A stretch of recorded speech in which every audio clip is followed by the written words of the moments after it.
Thank you for watching the Housing Oregon YouTube channel. Be sure to join our network and get involved in the work that we are doing. If you can, please like and subscribe. It helps us build this channel, which serves as a platform to communicate with our members. This video is part of our 2025 annual conference. We're looking for folks to be on the conference planning committee. Please email info@housingoregon.org. What quality should we be looking for in the housing that we provide for them? It's really important if we're going to do this work that we do it right, and we need to start from scratch and make sure that we really understand the demographics so that we're doing the right thing. We also put $23.5 million into construction. This is a program that will be starting up within OHCS. It's a program we want to target senior housing. This is non-licensed housing, so it might be studios, it might be one bedrooms, it could be projects like H Plus is already pioneered out in multiple communities. It could be high-rise senior housing, assuming that we meet best practices in the construction of doing so. So this is $23.5 million is a lot of money, and it's not a lot of money when you think about what we need for really constructing housing. But I think the most important thing here is that we're setting down a marker within OHCS. We're establishing a senior housing initiative. We're making it clear that this is a demographic that needs special attention. And we are starting off with a chunk of change that we hope will promote development of projects across the state. So a final word about where this money came from, because these were very difficult, I think, next slide, very difficult budget times. And frankly, we didn't pass any new initiatives of really any kind, but certainly in the housing realm that took general fund money, because we were short of general fund money to support the programs that we already had in place. But what we did was we tapped a different source. There is existing a senior property tax deferral program in the state. If you don't know about this, this is your opportunity to learn about it. It's a program that is available to older homeowners who are struggling to pay their property taxes. If you qualify, you apply for the program through your county. The state then pays your property taxes, and you have to do nothing. You simply stay in place. When you leave that home, whether through death or through a move someplace else, and your home is placed on the market, then the state is repaid for the investment that they made in your property taxes with a 6% overhead to cover the costs of lending you that money. Well, over many years, so that's an important program. It's underutilized. If you know people, disabled people with disabilities or seniors who might qualify, make sure that they know about it. But over the course of many years, that program's been well managed. It's been pretty stable. We accumulate a little bit of cushion every year, and it turned out, I found out, we had $70 million sitting in that fund. So I said, okay, well, rather than having money sitting in a fund, we want to leave a cushion there in case the program grows. Let's take some of that money and develop senior housing, because that believing that there is a very strong nexus between the reason that money accumulated in the senior property tax deferral program, that is helping seniors stay in their homes, and what we wanted to do, which was to fund modifications that could also help people stay in their homes, or new homes for people who did not have a home to stay in. So I worked with our legislative finance experts, and we determined that we could safely pull $27 million out of that fund and invest it in these programs, and that is exactly what we did. One additional note, we have also now set up a system where the Department of Revenue will be checking on an annual basis the stability of that fund. And for the next 6 years, I think we're a couple of slides down forward by now, for the next 6 years, when that assessment is made, if there is more balance in the fund than is needed for the for safe operation of the Senior Property Tax Deferral Fund, the balance will be transferred to the Senior Housing Fund. We're not going to get as much as $27 million, but I think we could get some millions of dollars over the next few years to just continue to seed the senior initiative. So that's the story of what we did this year. Again, it's groundbreaking, but it is a first I'm going to call it a baby step in the world of housing. And what we, again, the overarching value is recognizing that seniors have unique needs, that we have a tsunami of seniors coming toward us, and that we are already way behind in getting ready for them.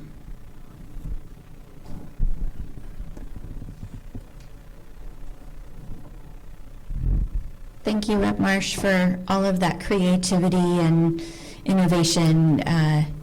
We're excited. In addition, some of this funds could also be combined with the modular set aside that you also worked on so diligently in the last session. So what I want to do now is Kendra and I will just talk about the demonstration of a modular approach and how the case study of Age Plus working to incorporate universal design and other principles in a rural community to develop housing, not just for the existing population, but also in times of disaster. So if we can switch to the PowerPoint or the video. Is the video going to play now? Or did our tech person leave? Is queued up at this spot? Is that okay? Go back. Okay. Our tech person is gone. Let's see if we can get this going. We're here in Talent, Oregon, where we're building affordable housing for older adults 55 and older on limited income. There are... It's so dramatic, though, with music. Just pause. Just a second. What did you say? I'm sorry, I didn't hear you. Oh, I just said, I think earlier, I was in a session earlier, I think it was Mr. Moose having some issues. Okay. Well, we'll wait on the video. Back to the slides. Back to the slides. And so H Plus started out not as a housing developer. But we wanted to help communities, especially in rural areas, to develop more suitable, accessible, and affordable housing for the growing population. As Alan mentioned, rural areas have a higher percentage of older adults as a part of their population. Some counties 25, some are projected to go to 40. And so having, and rural communities have different set of resources, but also a lot of opportunities. So we were setting out to what could we build that the rents could be, $600 to $700, $800 without subsidies, without relying on subsidies to insulate from that volatility. And what we really found was a modular approach. And we're so thrilled to see the journey of modular construction come on board and be part of demonstrating how it can be used in rural areas. So our units, I know this by heart, I just don't want to forget anything. They're 1 bedroom, 1 bathroom units, about 530 square feet. They are built with universal design. They are built in a no-step entry to really be able to accommodate a range of populations. We've been funding these with LIFT funds, and I'm assuming everyone here knows about those, but the target market has been 55 plus and 60% of AMI. The first opportunity, we've done several sources of funds, LIFT, a little, some private foundations. The first of 2 projects in Talent came about with the LIFT wildfire recovery money from the Alameda fires. So, Rep. Marsh, you know how many, you said 1,300 manufactured homes, 2,600 altogether homes, 2,300. Would you say at least half of those were older adults or a third? I would say in our manufactured housing, were our most vulnerable people. They were older adults, they were people with disabilities, they were working people, our Latinx population. So there was money from the legislature in '23 for that wildfire recovery, and we were able to utilize those funds for the first talent project. Let's see. If you haven't heard already, actually I'm going to ask Kendra a question. What are the benefits of modular construction, Kendra? And then we'll keep going. I would say in the context of Age Plus, the benefit is that the details of construction are handled at the factory, and this simplifies the process, particularly for a new developer or an affordable, a developer looking to save money throughout the process and not have to manage the process from start to finish.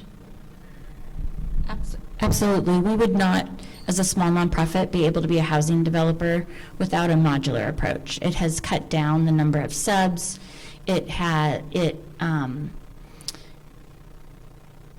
We have seen a savings over other traditional projects, mostly because we did it by the skin of our teeth for the first one to demonstrate it. But we are seeing a per unit cost of, between our 3 projects, 1 in Madras, 2 in Talent, we're seeing a range of $175 to $220,000 a unit, which is much below the average cost. And they don't look bad. That's the site plan for the latest one, but go ahead.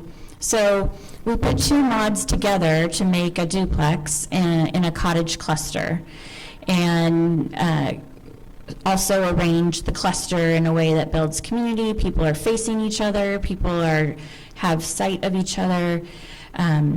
And as we have seen in, especially, well, the first cottage cluster one was in Madras, people start taking care of each other naturally. They're building those natural helping networks. Our model isn't just about the buildings themselves, but it's the community we're creating. And so it's amazing to see how organically it is coming about. And with our 3rd project in Talent, we're going to give it a little bit more infrastructure and hire a part-time liaison to help nurture that. I would say another benefit of modular for us, as we've gotten better and better at it, is the time savings. So in this 3rd project in Talent, we were moving dirt right after Thanksgiving.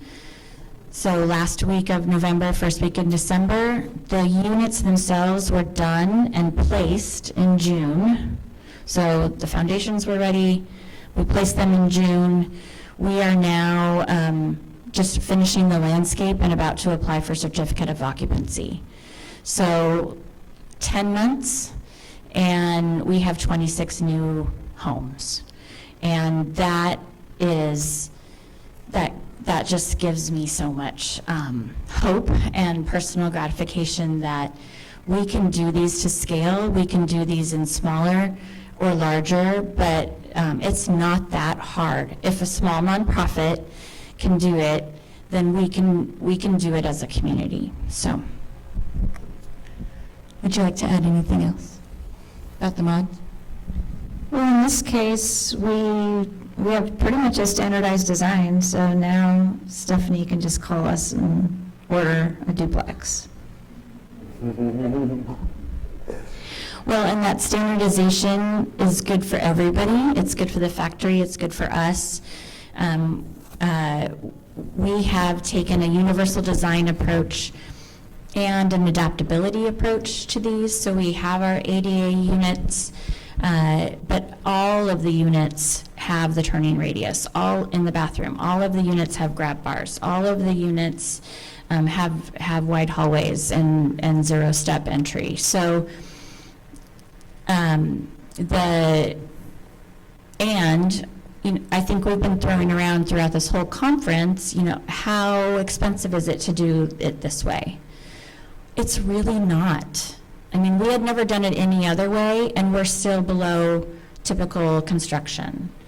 And so doing that at the point of design, having that intent early on, anybody can live in these units. It doesn't have to be an older person. It can, all ages, all stages is what we have found works for everyone. And especially when you're using precious state dollars, that, the housing needs to work for a variety of populations. Talk about design. One of the challenges that we have had with owners and developers coming to us is the lack of upfront funding for the design itself. So I've told a lot of people that Stephanie's group came with a napkin sketch. It was pretty rough, and somehow we interpreted it and put together the design for them. With the help of the Modular Housing Development Fund grant, we're applying some funds toward design so that we can continue to refine it. We're focusing on kitchens and baths. We want the kitchens and baths to be usable for people with reach range limitations. We're looking at counter heights, outlet locations. We want to place everything as precisely as we can, not only so that we can repeat them at an affordable cost, but we want them to be highly functional for the residents. And I think one of the biggest issues is prevention of injuries from falling. So it's not so much ADA or wheelchair accessibility that is needed. It's trying to, we don't want people to be injured in their home, trying to navigate their kitchens and bathrooms. Absolutely. Do you think our sound will work now, or should we attempt it? Okay.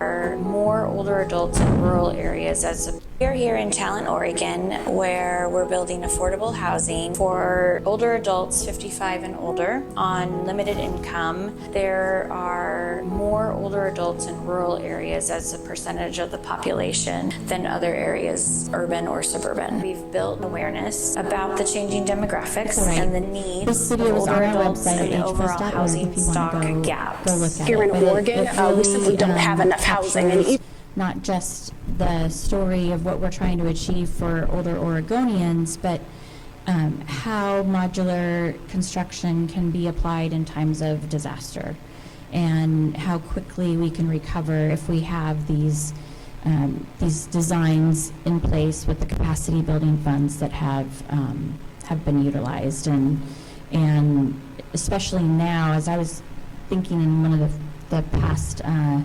session. We had $20 million a couple years ago. We're seeing thinner days now, but that investment is going to help us get through this rough patch because we're going to have our capacity increased. So, okay, one more time. even though the last few years, Okay, got to the end.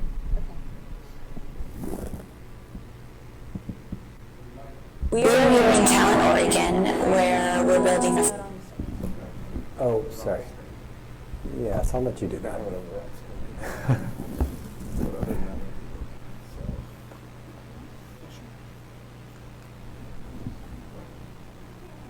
Oh, great. We got it.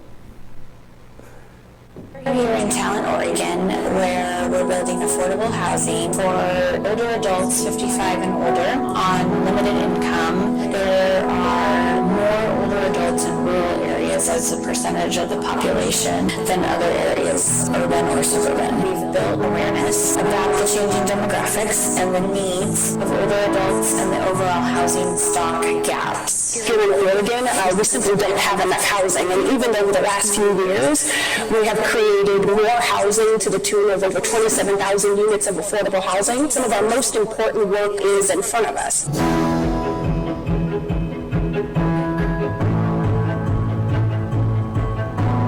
H Plus was founded on the premise of what's called asset-based community development. It was designed to listen to what people said they needed.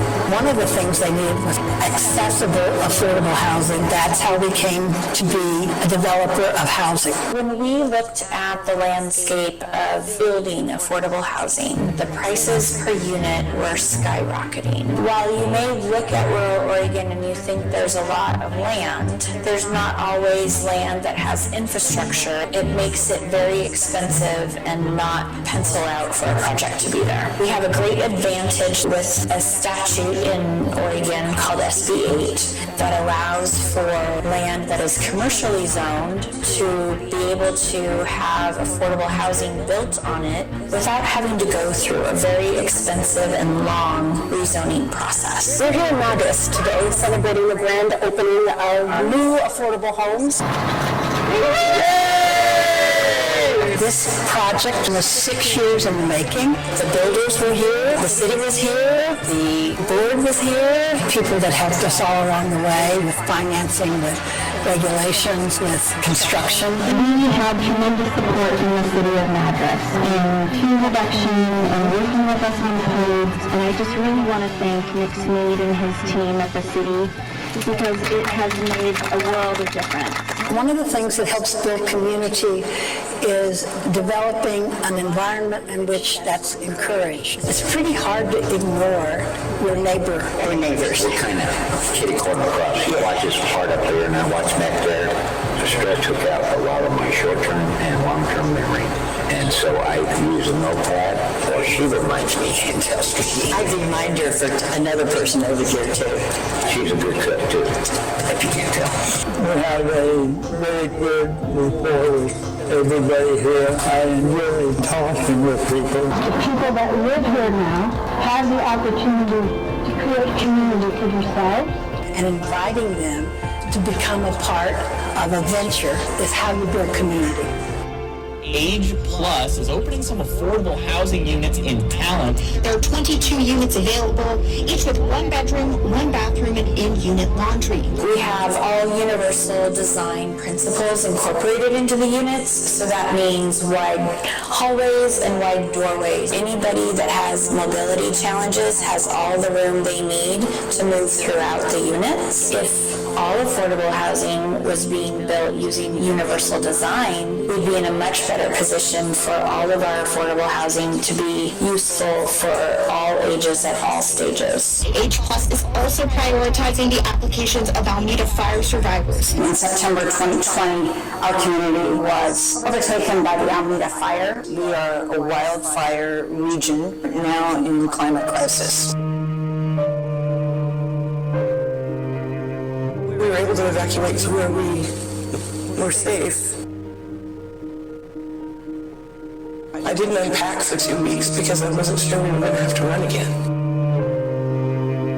I remember standing at the Emergency Operations Center out at the Expo the day after the fire thinking everything has changed. The fire took out much of this community. 6,000 to 8,000 people had been displaced. We lost about 2,400 housing units. Of those housing units, about 1,500 were manufactured homes or recreational vehicles. Those were places where our most vulnerable populations, including lots of elders, lived. The seniors are the largest demographic who lost in this fire. Replacing a manufactured home that burned up that might have been worth $20,000 but was home is going to require you to invest in a $200,000 manufactured home, a transition that's impossible for many people. The state legislature designated over $20 million in housing development funds to be used to rebuild.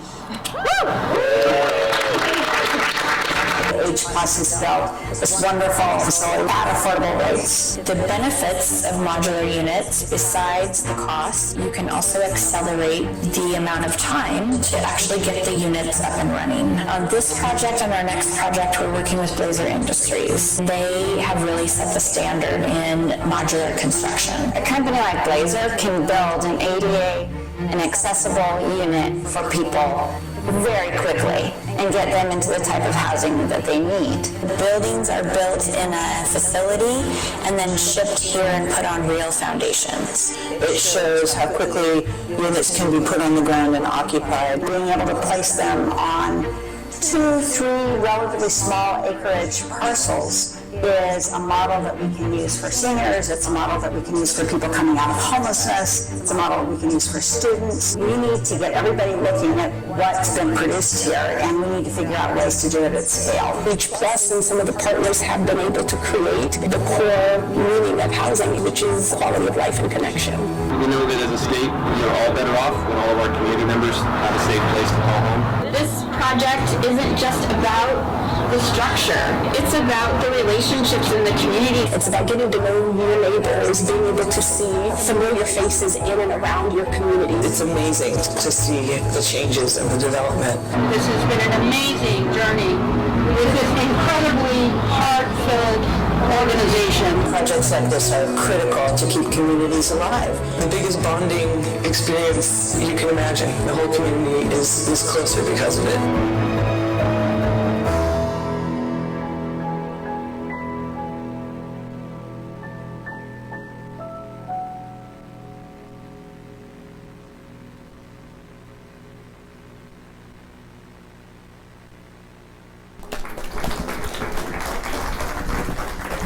Well, and those community partnerships are what just continue to build upon the structure in how we're building services and the connections we're making and the volunteers we're growing, and the relationship with the City of Talent has been an amazing part of why we decided to do a second project in Talent. So those relationships are just so key.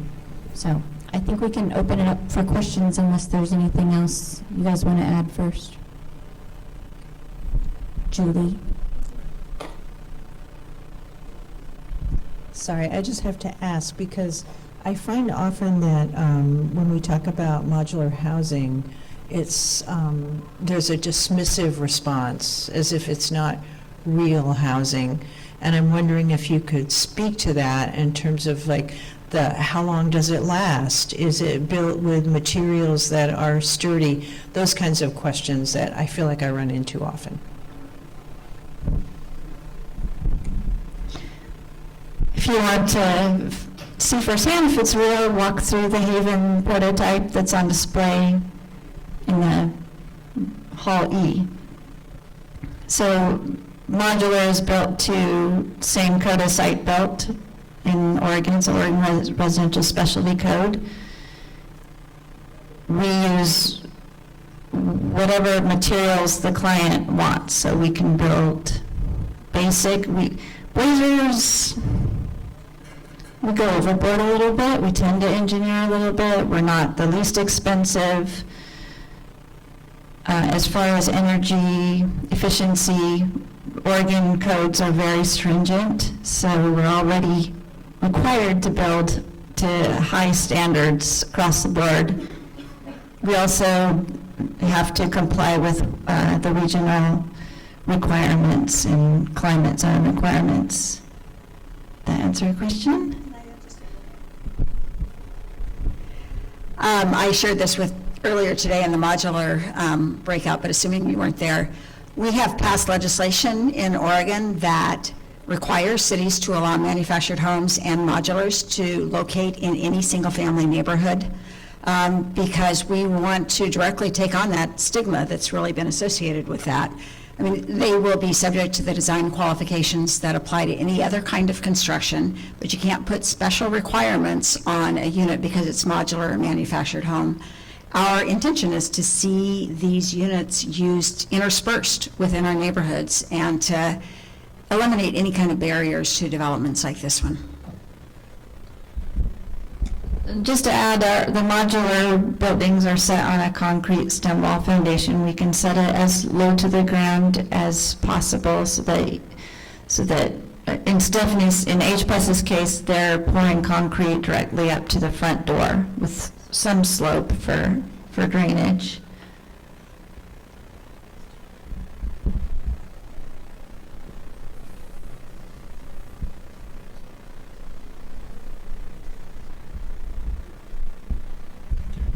Thank you. Sometimes when we talk about seniors, we tend to assume that they are a homogeneous population. And I know in our own, at the company that I work at, and we do work with seniors, we have seniors who are living alone. We have seniors who are raising their grandchildren or great-grandchildren. We have seniors who are struggling with mental illness, some of which lifelong mental illness, some of which some mental decline due to age. We have seniors who are struggling with substance use disorders. And so I'm wondering, from both a data perspective as well as a housing perspective, how should we be planning for what is really not a singular homogeneous group? Yeah, I'll start in saying that none of our age cohorts are kind of exactly the same, and so we need to understand the variances that exist within those populations. Also, our personalities don't really change much from the age of 30 on, and so we're kind of ourselves, who we are as we get older. There are changes that we have that we can account for, especially that come with things like declines in income across all the population. People may become more conscious of what they can and cannot spend. They're saving for other things. But I looked for some data. I apologize that I didn't get this in here, but our senior population is also experiencing what is known as the K economy in other places, that we have some parts of our population who are doing quite well and continue to earn well into their 60s, 70s, and beyond, and a large proportion of our population that's one major incident away from not being able to care for themselves financially. And so we can look at income, we can look at race and ethnicity to continue to understand what those trend patterns might look like. It's really important, but functional ability is also important. I'll get really kind of gerontology really quickly, but we don't actually accept the fact that we're aging until around the age of 70 or 75. We start to accept, yeah, we're an older person around that time. Until then, we kind of look at other people and say, no, they're older, right? But then around that age, we start to accept that. In addition to that, it's also the time where we start to see multiple instances of disability. And so that co-occurrence of disability starts to allow people to see, this is now a reality for me, and I might need to change the environment that I'm living in, or the way I navigate, or the prosthetics that I use to support myself in those environments. Your point about, can you hear me? No? This will take a second.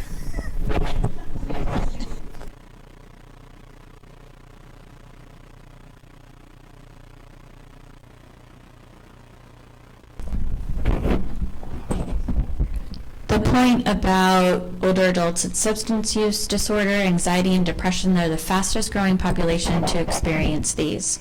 And we do not, as a behavioral health practice, have curriculum or support groups or enough peer support specialists to address this older population. It's a major gap that in all of our advocacy we try and raise, but we have not broken through that message that our shelters are full of wheelchairs and walkers, and having a 20-year-old person who's struggling with a meth addiction and a 65 or 70-year-old person from alcohol, yes, they're both addicts, but there are different methods and different options for helping those demographics achieve sobriety and success.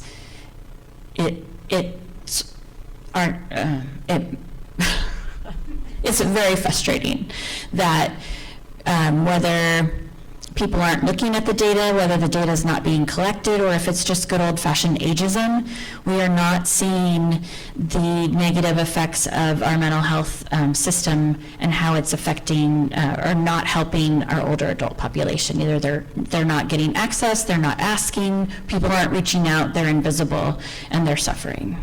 So do you see the modular housing working for every type of senior, or are there some populations that you don't think this would be a good fit for? Just for the people in the...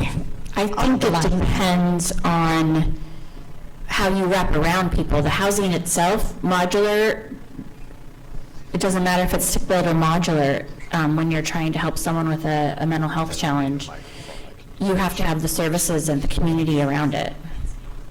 There's no reason why this can't work for any population. additional. So this is somewhat related to modular, but some of the ways that we zone and we allow for certain housing matters. So in Portland, we have it was a project called the Shelter to Housing Continuum, and it allowed tiny homes on wheels to be placed as an ADU on a property if you had electrical, water, and sewer that were hooked up. And so that type of modular housing actually works quite well to quickly get on a piece of property. There's even a rental opportunity with something called Wheelpad that's a product from Vermont.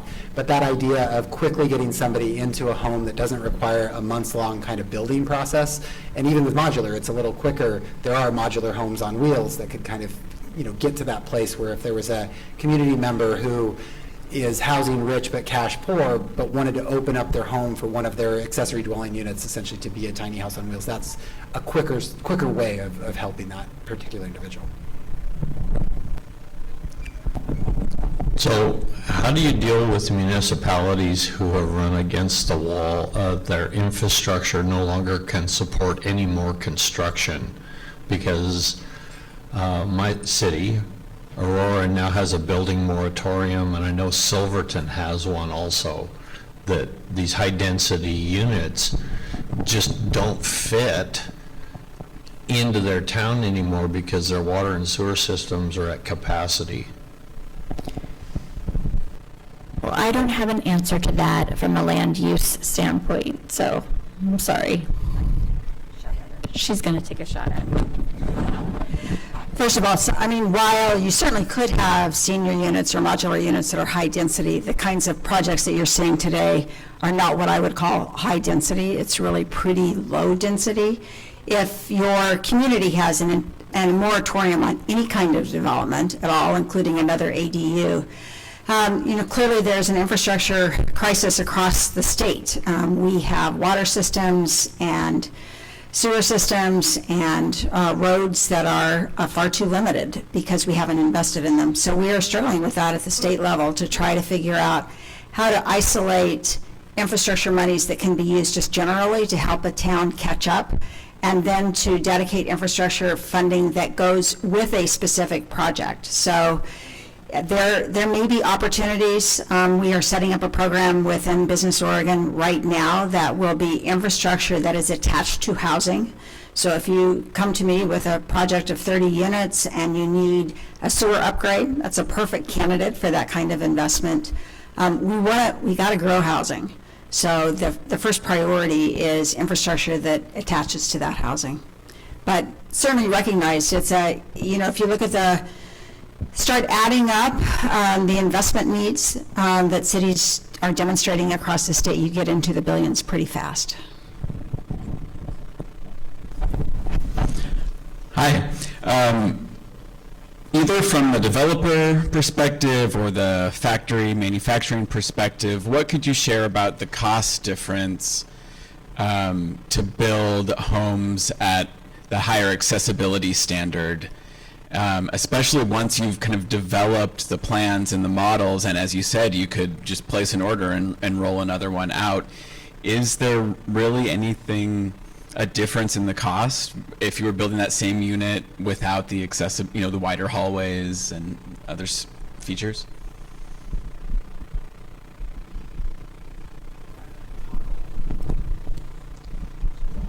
It was on. The costs are now absorbed and built in. And blood, sweat, and tears. It's done, and so there may be an additional, like maybe a cabinet is a little bit more expensive because it's an adaptable. It can be, taken out under the sink. So you might have that incremental cost, or a refrigerator that is maybe more specialty, or certainly the one in the Haven is one that I want on our next project. If you haven't seen it already, it's really compact. It is still, we prefer the double doors and the freezer on the bottom for accessibility. And I'm imagining it's not cheap. But as market trends progress, having primary bedroom and bathrooms accessible on on a main floor for any housing developer. If you are looking at the demographics, you need to be looking at how your property that you're designing is going to be the most marketable. And so it's not a matter of cost because of all of the other savings, and the very incremental physical cost is absorbed in other ways. It's really negligible. Can you talk about the ADA standards and accessibility and how you've approached that? Pam asked me to talk about the ADA standards versus standards that we have found most helpful for older adult population. So Kendra mentioned not all older adults are wheelchair bound. They may have a walker or a cane or some other type of mobility device, but ADA standards are meant for the wheelchair community to go to that highest level. And so what we have done is certainly positioned things so that you can wheel around the stove, so that you can remove the cabinet and wheel under. The vanity in the bathroom you can already wheel under.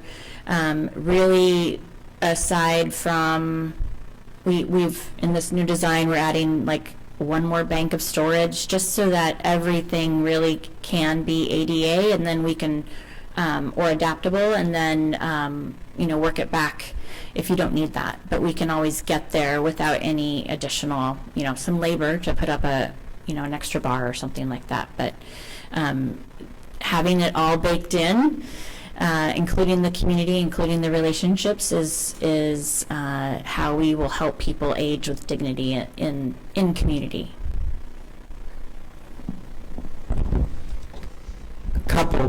A couple of items. First, I want to call out Community Vision, and Alan Hines is in the room. They wrote a universal design guidebook, and there's some really great advice and ideas that are in there for no and low cost. Things like lever handles rather than doorknobs, or thinking about the types of appliances that one needs for simple, safe, kind of accessible use. I also would say that caution against folks in thinking about passing the cost down the line, because the retrofit costs are much more expensive than the initial costs. And so while there is some very small costs up front for things like widening halls and doorways, those things are very expensive in the future. Or by retrofitting, by adding a ramp rather than a zero-step entrance on the front end, those types of things can not just create great cost savings, but they're universally accessible for everybody, whether you're rolling your bike through the front door with your kids in the groceries, or you've got a wheelchair or a mobility device. So just really kind of just good design, not really accessible design. But the last thing that I'd say is that the intentionality of the size of the bathroom is critically important, because you can't skimp on the floor size for getting a wheelchair either in a 360 turn or in that 3-point turn that we think about like in a car. So that's a critically important piece.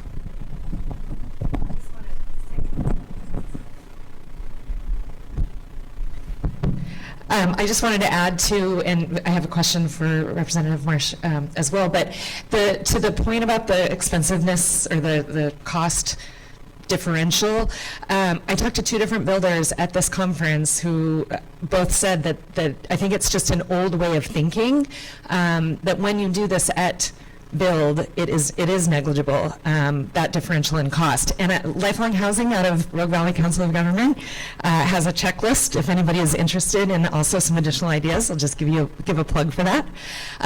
But Representative Marsh, curious to know, how are people accessing the $27 million for the senior housing? Is that all through ORCA?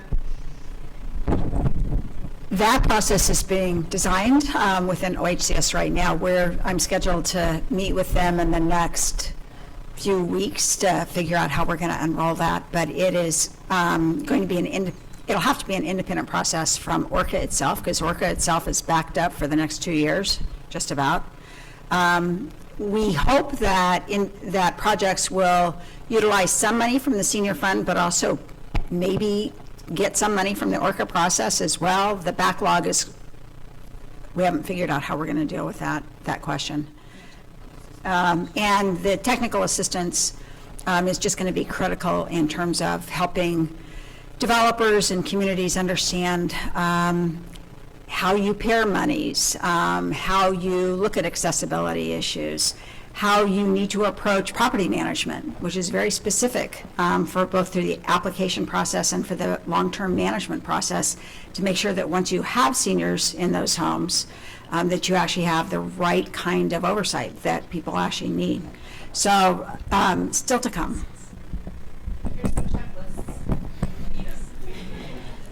And on that property management issue, one of the processes we've developed in our lease-up process is having very low-tech ways for people to be able to apply. We have help sessions. We make sure there's phone numbers everywhere, that no one has to go online to apply for this housing. Same with our property managers, educating them. It's been a journey. I think we're really getting there, though, about the needs and choices and preferences of older adults and how they need to communicate, not just via a text message to everyone. Some people it works great. Some people you're not going to get everybody. So the other piece that we are seeing with our property managers that we need to make sure that they have the education and training on, and this is my wish list right now, is that they have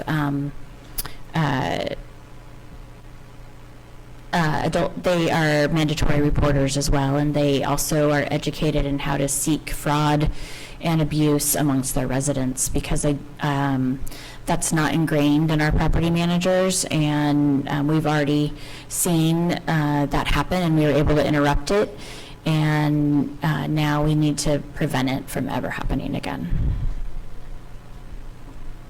You had a question. Oh, okay. Thank you. Hi, I was wondering if there were any design considerations that you guys had to take when designing these mod units and like for climate resilience.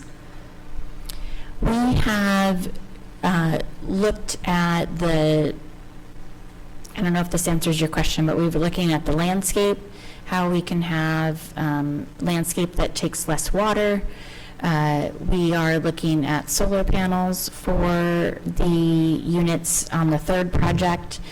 The appliances, we actually utilize the multifamily program through OHCS to make sure we're putting in high efficiency and getting a nice rebate for that. So if you haven't ever applied for that, it's super easy, and do it. Hi, I'm wondering about the data point between the stock that we have, the housing stock that we have, and the stock that we need. So looking at our elderly and disabled residents in the state, how much housing stock do we have to serve them, and how much more do we need? Does anybody have that data point? The problem is the data isn't being collected on how accessible, and Alan is an expert on this, but this is ingrained in my head from him, is that we're not collecting the right data. We don't know how much of our existing housing stock is adaptable or accessible. I will underscore that that's true. We don't have a true count, and so our needs analyses and our housing production strategies are flawed from the get-go. My strong suggestion is we overproduce accessible housing to the greatest extent possible, because it doesn't harm anybody living in there. It's not exclusive. So, sorry, that's a soapbox I'm going to stand on for the rest of my life. Ageism is discrimination against our future selves. Just think about that.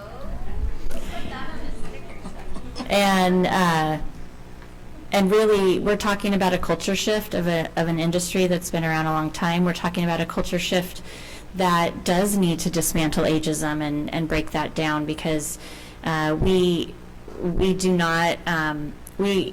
cannot survive this transformational demographic shift if we don't look at every sector. If we look at our workplaces, at our healthcare, and our tax base. We've got to pay more attention to this demographic shift. That's a good word.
Oh, there we go.